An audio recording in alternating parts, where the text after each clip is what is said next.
Imagine it's 8 p.m. on January 8th, 2026. You're standing on a residential street in Tehran's Sattar Khan neighborhood. The electricity has been flickering for hours, nothing unusual in a country where the power grid runs on prayers and smuggled spare parts. But then your phone dies, not the battery, the signal. Every app goes dark simultaneously. WhatsApp, Telegram, Instagram, even your VPN. You look down the street and see fires, not trash fires, car fires. The air smells like burning rubber and something else, tear gas, maybe pepper spray. You hear chanting, "Death to the dictator." Then you hear something that makes your blood stop. Automatic gunfire, not warning shots over heads, direct fire, into crowds. Within 6 hours, Tehran's Karazak morgue will receive pickup trucks carrying bodies, rows of them. A 16-minute video will leak showing at least 366 corpses piled inside, gunshot wounds, shotgun pellets, gashes from close-range beatings. Forensic staff will label photos number 47 of 250, then number 118 of 250, then stop counting. This isn't fiction. This is Iran, January 2026. And by the time you finish this video, you'll understand how a currency collapse triggered the bloodiest crackdown in the Islamic Republic's 47-year history, and why what happens next could reshape the entire Middle East. Stick with me. Let's rewind to December 28th, 2025. Tehran's Grand Bazaar. Early morning. You're a mobile phone merchant. You've worked these narrow passages for 20 years. Your father worked them before you.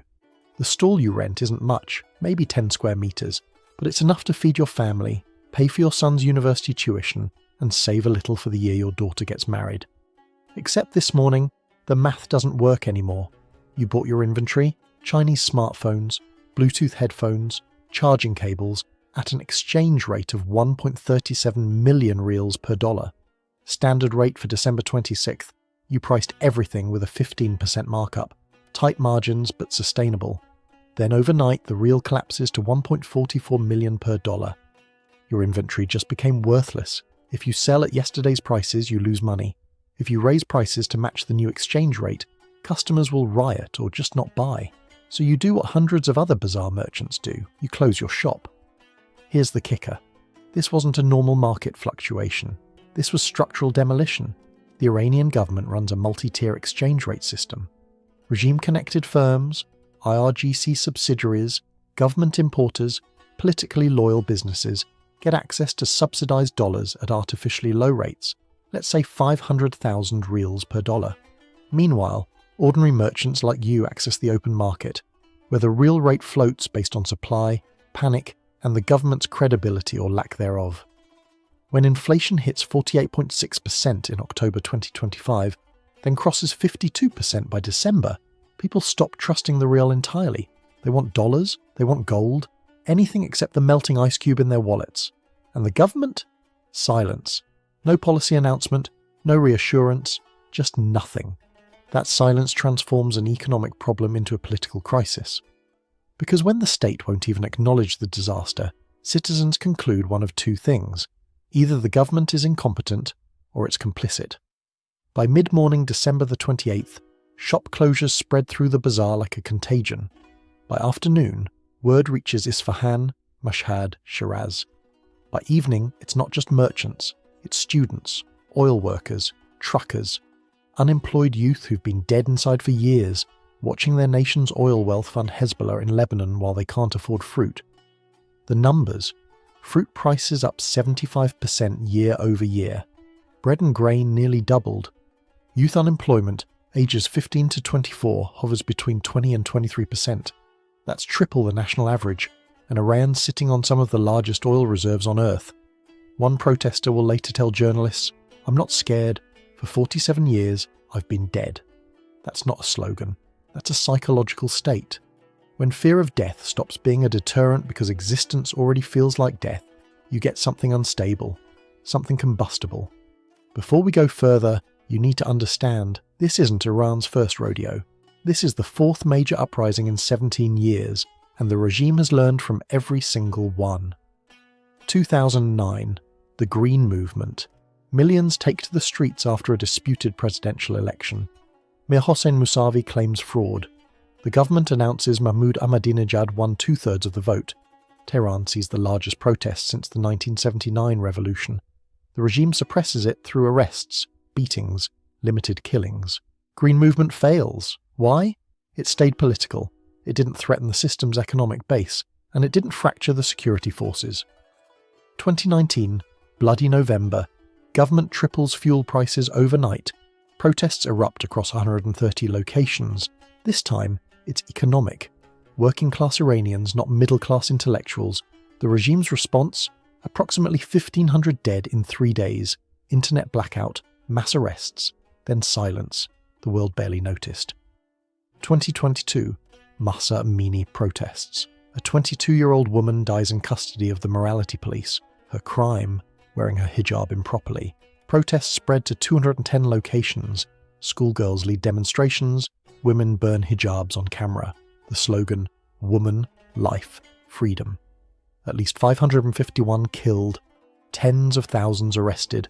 Forced televised confessions. Public executions of selected protesters charged with waging war against God.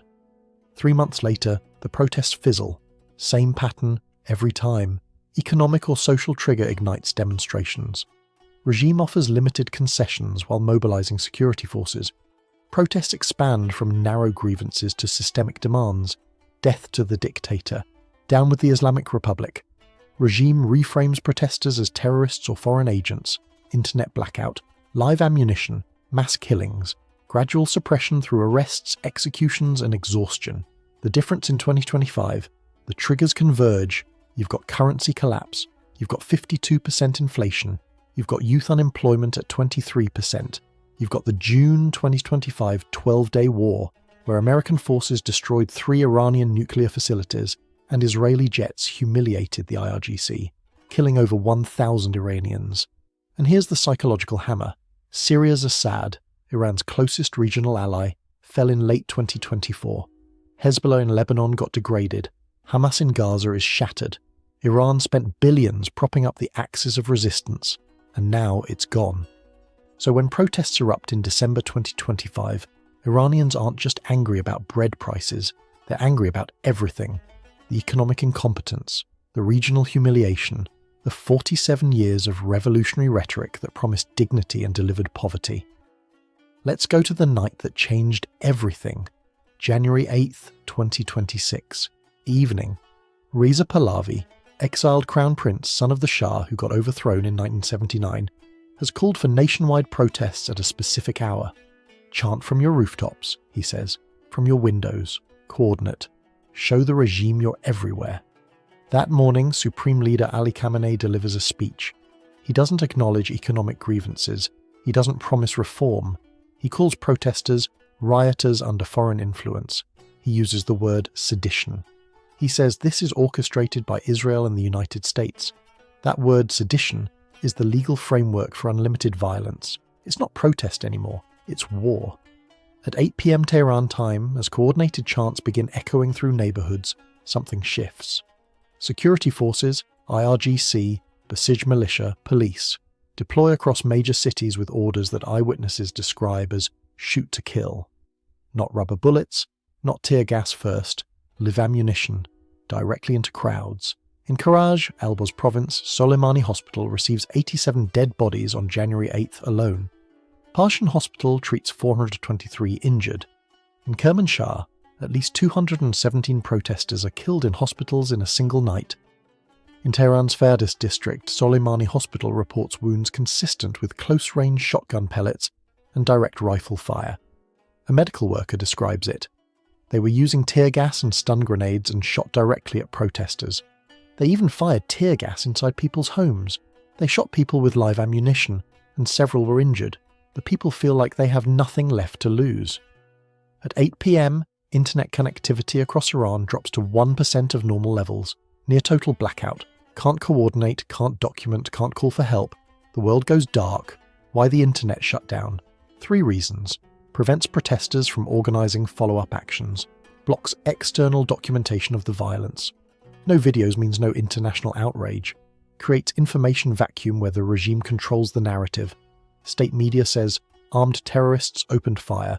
No footage to contradict it. The blackout lasts over 180 hours. 7.5 days of near-total digital silence. But here's what leaks out anyway. A 16-minute video from Karizak Forensic Center showing rows of bodies. Pickup trucks dumping corpses. Forensic staff labeling photos 47 of 250, 189 of 250, eventually surpassing 366 documented bodies at a single morgue. 2 eyewitnesses who visited Karizak searching for family members report seeing over 400 bodies. CBS News verifies footage showing at least 366 bodies, likely more than 400. Gunshot wounds, shotgun pellets, gashes, blood-soaked clothing piled in corners. Death toll estimates vary wildly. Official Iranian government sources, around 2,000. Human rights activist news agency, 2015 verified, acknowledging true figures are higher. Iran International, citing government sources and hospital data, at least 12,000. CBS News, citing activist groups inside Iran, between 10,000 and 20,000. Let me put that in context. The 2019 Bloody November protests killed approximately 500 in 3 days, and that was considered the bloodiest crackdown in modern Iranian history. January 8th, 2026, potentially quadruple that toll in a single night. Here's the thing that breaks the pattern. They don't stop, despite the internet blackout, despite thousands dead, despite tanks rolling through Tehran, despite the Justice Minister declaring on January 14th that anyone participating in protests after January 8th is guilty of internal war, which carries the death penalty. They keep going. In Tehran, protesters regroup in at least 20 neighbourhoods: Nizamabad, Ferdowsi Square, Sadatabad, Mirdamad, Valiasa. They light fires, block roads, chant, "Death to the dictator," and "This is the year of blood. Sayyid Ali will be overthrown." In Shiraz, demonstrators fight back with knives and machetes. In Mashhad, crowds force security forces to retreat in some areas. In Isfahan, large crowds chant Khamenei is a murderer, his rule is illegitimate, alongside monarchist slogans, "Long live the king." In Zahedan, southeastern Iran, thousands of Baluch citizens pour into streets after Friday prayers despite massive security deployment. Checkpoints, body searches, phone inspections. They march anyway. Why? What makes someone walk into gunfire? One protester explains it. "I'm not scared. For 47 years, I've been dead."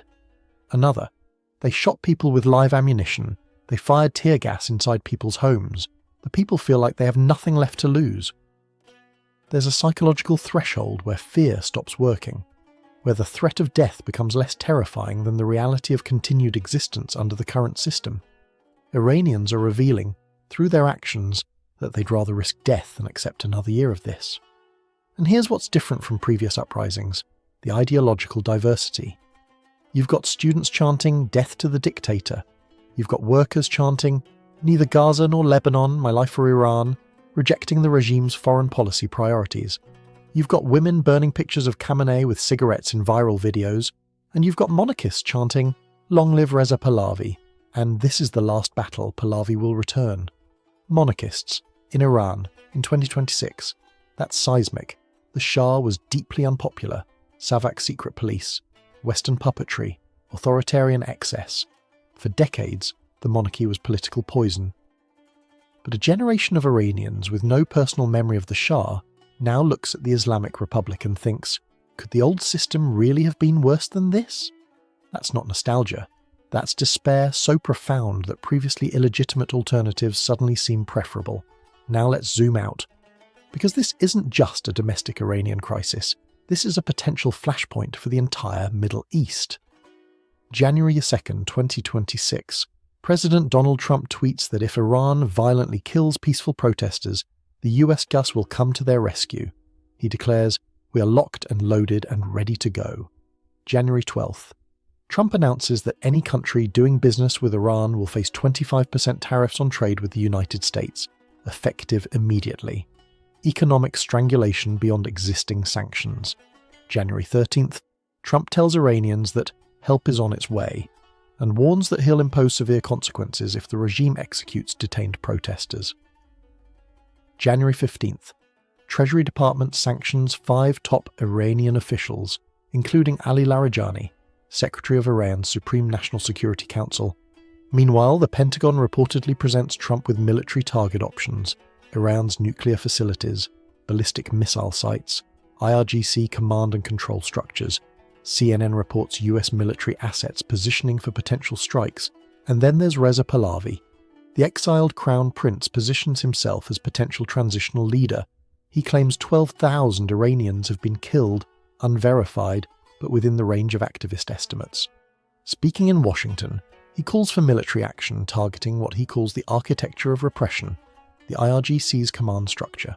He introduces the Cyrus Accords, inspired by the Abraham Accords, to re-establish Iran's relations with Israel and Middle Eastern states. Here's the wild part. Some Iranians inside the country are chanting his name. Long live the king. Pahlavi will return. Whether Pahlavi has genuine domestic support or just represents a symbolic rejection of the current system is unclear. But his visibility gives international actors, particularly the US and Israel, a potential partner for regime change. The UN Security Council holds an emergency session January 15th. Assistant Secretary-General Martha Pobey describes the situation as fluid and deeply concerning, warning that external military intervention adds volatility to an already combustible situation. G7 foreign ministers condemn brutal repression.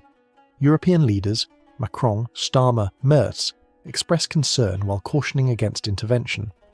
Iranian officials threaten retaliation. Foreign Minister Abbas Araghchi tells Fox News that Iran is ready for negotiations with the US, but only with equal rights and mutual respect. Translation: we're terrified of military strikes, but we'll never admit it. So you've got mass domestic uprising demanding regime change, security forces killing thousands to maintain control, internet blackout preventing external verification, US threatening military strikes, exiled opposition leader positioning for power, regional powers watching nervously. This is 1979 in reverse. Except this time, the revolutionaries want the monarchy back. And this time, the world's most powerful military is openly threatening intervention. Let's forensic this. What are the actual odds of regime collapse? Scenario 1. Revolutionary cascade. Protests continue. Security forces begin refusing orders. Junior officers see their neighbours, cousins, classmates getting shot. They defect. IRGC commanders lose control. The institutional glue holding the theocracy together dissolves. Reza Pahlavi or some transitional council takes power. The Islamic Republic ends. This happened in 1979. The Shah's military defected. Revolution succeeded not because protesters were armed, but because soldiers stopped shooting them. Scenario 2. Managed suppression. The regime accepts the economic cost of indefinite internet blackouts, estimated at over $100 million daily in economic disruption. Security forces maintain discipline through ideological indoctrination and material incentives. IRGC officers control massive portions of Iran's economy. Televised trials and selective executions establish deterrence. Protests shrink to manageable scale. The regime survives, bloodied but intact. This happened in 2009, 2019, and 2022. So which scenario wins? The pessimistic or realistic answer, Scenario 2 is more likely. Here's why. The IRGC's institutional resilience. The Islamic Revolutionary Guard Corps commands at least 150,000 personnel. It reports directly to the supreme leader, not civilian government. It controls Iran's ballistic missile arsenal, nuclear program security, and vast economic holdings, construction, energy, banking, shipping. Estimates suggest IRGC-linked economic activities worth tens of billions of dollars annually. When the US assassinated IRGC General Qasem Soleimani in 2020, arguably the most powerful military figure outside the supreme leader, the organization didn't collapse. Successor General Esmail Khani stepped in, organizational continuity maintained. Decapitation strikes don't work against decentralized, ideologically motivated institutions with clear succession protocols. Telecommunications control. The regime can implement indefinite internet shutdowns. Without digital coordination, protests can't scale beyond face-to-face networks. And without external documentation, the world loses interest. The government has already demonstrated willingness to accept extraordinary economic costs to maintain power. That's not weakness. That's clarity about priorities. Lack of organised opposition. The current protests have no formal leadership, no unified political programme, no institutional structure for governance if the regime falls. Reza Pahlavi offers symbolic alternative. but substantial segments of Iranian society remain skeptical of monarchy, given historical memory. So even if the regime collapsed tomorrow, which is unlikely, what replaces it? Chaos? Civil war? A transitional government with no legitimacy? The 1979 revolution succeeded because multiple opposition groups united under Khomeini while Islamists controlled organizational infrastructure through mosques. The 2026 uprising has neither unity nor infrastructure. Here's what we know for certain. Iran crossed a threshold on January 8, 2026. Whether that threshold leads to revolutionary transformation or just another chapter in authoritarian survival is still unclear. The economic crisis is unresolved. The rial remains in free fall. Inflation exceeds 52%. Youth unemployment sits at 23%. The June 2025 military humiliation by Israel and the US remains unaddressed. Syria's Assad is gone. The axis of resistance is shattered. And thousands of Iranians, maybe 2,000, maybe 12,000, maybe 20,000, are dead. The bodies at Karzak morgue aren't coming back. The internet blackout can't erase the videos that already leaked. The funerals will become new protests. The 40-day mourning cycles will bring new rounds of mobilization. This isn't over. The pattern suggests the regime will suppress this uprising like it suppressed the others, but patterns can break. The Shah thought he was invincible in 1977. By 1979, he was in exile. If you want to understand what happens next, you need to watch what happens with three variables. Does the internet blackout hold? If information flow resumes, external pressure intensifies. Do security forces maintain discipline? The moment junior officers start defecting, the cascade begins. Does Trump actually strike? A military intervention could either vindicate the regime's narrative of foreign conspiracy or decapitate its command structure. History doesn't repeat, but it rhymes. And right now, Iran sounds an awful lot like a poem we've heard before. If this forensic deep dive changed how you see the Middle East, hit subscribe. These collapses don't announce themselves, they just happen. And the people who see them coming are the ones who studied the ones that already did. Drop a comment. Type Team Pahlavi if you think the monarchy returns. Type Team Regime if you think the IRGC survives this. I read every single one. Now go watch the video